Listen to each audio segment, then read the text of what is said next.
Se Deus removesse o agir dele da sua vida hoje, seus sonhos de futuro se sustentariam ou você desistiria de todos eles? Se Deus removesse o agir dele da tua vida hoje, o que você já tem hoje, desmoronaria ou continuaria de pé? Esse é um bom termômetro para a gente entender o nível de dependência que a nossa história tem com Deus. Se Ele é o pilar fundamental de tudo que a gente está construindo, se Ele é removido, nada se sustenta. Mas se Ele é um item acessório, Ele pode ser removido e nada muda. Por quê? Porque Ele se tornou só secundário. Jesus, irmão, não é um acabamento na construção da nossa história. Jesus é o fundamento dela. Ele não vai deixar a sua história mais bonitinha, Ele vai manter a tua casa de pé. Não é sobre a sua história ser mais estética, é sobre ela permanecer de pé. Tem muita gente que está achando que na construção da sua história, o evangelho é como um bom porcelanato. É um calacata que você vai colocar e todo mundo vai falar: uau, quando Jesus entrou na sua história, você está melhor, você está com mais esperança, você está mais animado. Não, não, não.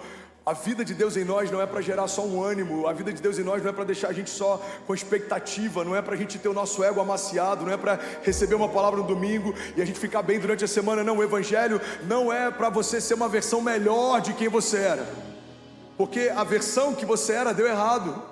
Se não tivesse dado, Deus não teria morrido para salvar a gente. Evangelho não é a melhora da criação. O evangelho é a morte do velho para o renascimento do novo. As coisas velhas precisam morrer para que o novo de Deus nasça. Então guarda isso, irmão. Deus não quer melhorar você, Deus quer matar você. Deus não queria melhorar o André com 17 anos. O André com 17 anos, aquele André não tinha valor, não prestava. A mentalidade era caída, os sonhos eles eram sonhos que não apontavam para Deus. Tudo que eu sonhava, o que eu fazia, o que eu me movia, o meu caráter, aquilo ali não tinha valor. Então quando Deus entrou na minha história, precisou morrer o André que eu me tornei, para que pudesse nascer o André que Deus sempre quis que o André fosse. É o novo nascimento. A partir de Cristo as coisas velhas ficaram para trás e tudo se fez novo. Você está comigo? Diga amém. Eu estou com um problema sério agora, diante de Deus, eu não estou brincando. Faltam 3 minutos e faltam 4 tópicos, eu não sei o que eu faço. Vocês conseguem ficar, alguém que queira, claro, consegue fazer uma dobradinha para o segundo culto ou vir à noite? Levanta aqui quem conseguiria voltar à noite, levanta a mão de verdade, deixa eu te ver, isso. 50 pessoas, alguém consegue assistir online pelo menos à noite, se você não puder vir? Você faz esse compromisso então, se você não puder vir, você assiste online à noite. Eu creio que Deus vai derramar mais sobre a gente, você crê nisso? Você pode celebrar Jesus no seu lugar. Então deixa eu correr, irmão. Jesus. Faz um favor para mim, produção. Coloca 10 minutos, eu vou finalizar em 10 minutos. E vai dar certo, amém? Então vamos lá, segundo tópico, eu vou bem rápido agora, velocidade 2 do WhatsApp. Por favor, me acompanha. Segundo pilar fundamental para ter uma fé ousada, fala comigo, convicção. Eu tinha uma crise. E eu confesso que eu cheguei a pensar em nunca mais pregar. Quando eu vivi uma série de pregações consecutivas em que eu pregava sobre o que eu estava vivendo, eu pregava sobre o que eu cria, eu pregava sobre o que o evangelho fala, mas alguns lugares que eu estava pregando, as pessoas não celebravam as boas novas, as pessoas não reagiam àquilo que Jesus estava fazendo, as pessoas não tinham expectativa em relação ao sobrenatural. E eu lembro como se fosse hoje, irmão, um dia, eu tinha acabado de pregar numa igreja em Brasília, eu fui pro hotel, e eu comecei a questionar a Deus, eu falei: Deus, eu não te pedi para ser um pregador, eu nunca me vi como um pregador, eu nunca sonhei em ser um pregador, foi você que me chamou para pregar, mas eu estou em crise, porque as pessoas ouvem aquilo que a tua palavra diz e elas não creem nisso, elas não celebram isso. E Deus me deu uma chave que mudou a minha história. Se alguém quer ouvir, diga amém. Eu disse: por que algumas pessoas não celebram as boas novas? Deus me disse algo tão simples, mudou todo o meu entendimento. Ele disse: filho, algumas pessoas não celebram as boas novas porque não acreditam nelas. Algumas pessoas não celebram milagres porque não acreditam mais neles. Algumas pessoas não celebram a graça e o favor financeiro, por exemplo, quando a gente está profetizando no momento das ofertas, porque não acreditam nisso. E aí Deus me deu uma chave que mudou a minha história, quero compartilhar com você, irmão.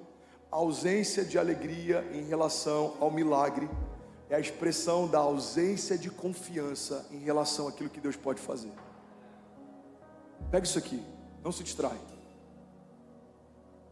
Se você não consegue se alegrar antes de ser palpável o teu milagre, você não está se movendo em fé. Porque celebrar depois que acontece não é fé, celebrar depois que acontece é óbvio. Seu bebê está sendo sustentado no ventre, você já teve alguns abortos espontâneos, você está lá lutando para manter ele. Uau, nasceu, vamos celebrar. Isso não é fé, isso é óbvio, ele nasceu, está no teu braço, você viu, aconteceu. Você precisa fechar um negócio, você está ansioso, você está desesperado, você está angustiado, você está murmurando, você está reclamando. Uau, assinaram o papel, o negócio foi fechado, vou celebrar. Isso não é fé, isso é óbvio. A fé é uma dinâmica de antecipação, é tratar as coisas que não são como se já fossem. A fé é fazer uma festa para celebrar aquilo que vai acontecer antes de acontecer. A fé é caminhar como um príncipe, sabendo que as promessas de Deus, o Rei dos Reis, já repousam sobre você. E mesmo que os olhos naturais não consigam ver, aos olhos de Deus já aconteceu. A fé, irmão, é celebrar antes de chegar, é celebrar antes de abrir, é celebrar antes de ver, é celebrar antes de tocar. Alguém comigo aqui, pelo amor de Deus, diga: eu creio que pela fé, diga, aquilo que Deus prometeu já é uma realidade. Mesmo que os meus olhos não vejam, diga: pela fé, eu creio que já é real. Diga: não vai acontecer, já aconteceu. Você pode celebrar Jesus no seu lugar.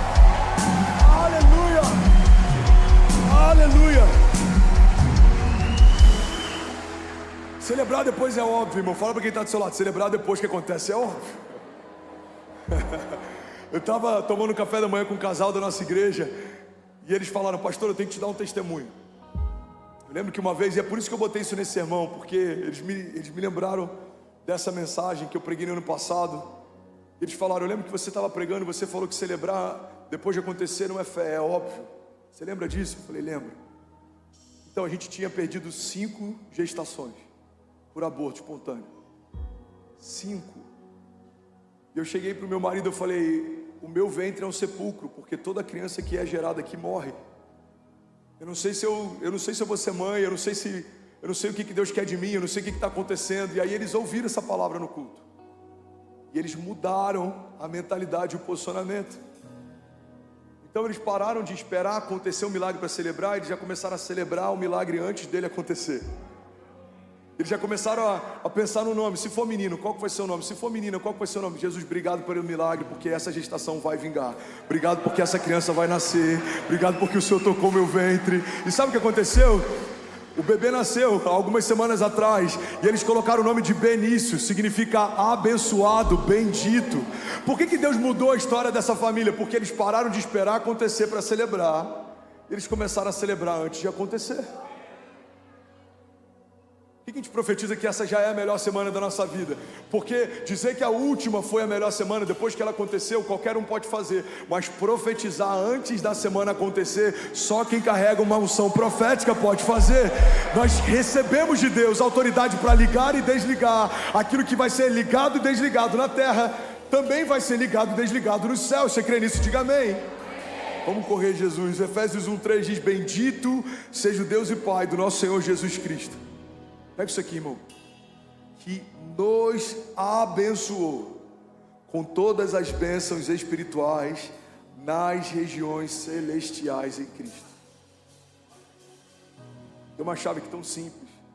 Tempo verbal não é futuro, é passado. Deus não vai te abençoar, Zé. Deus já te abençoou.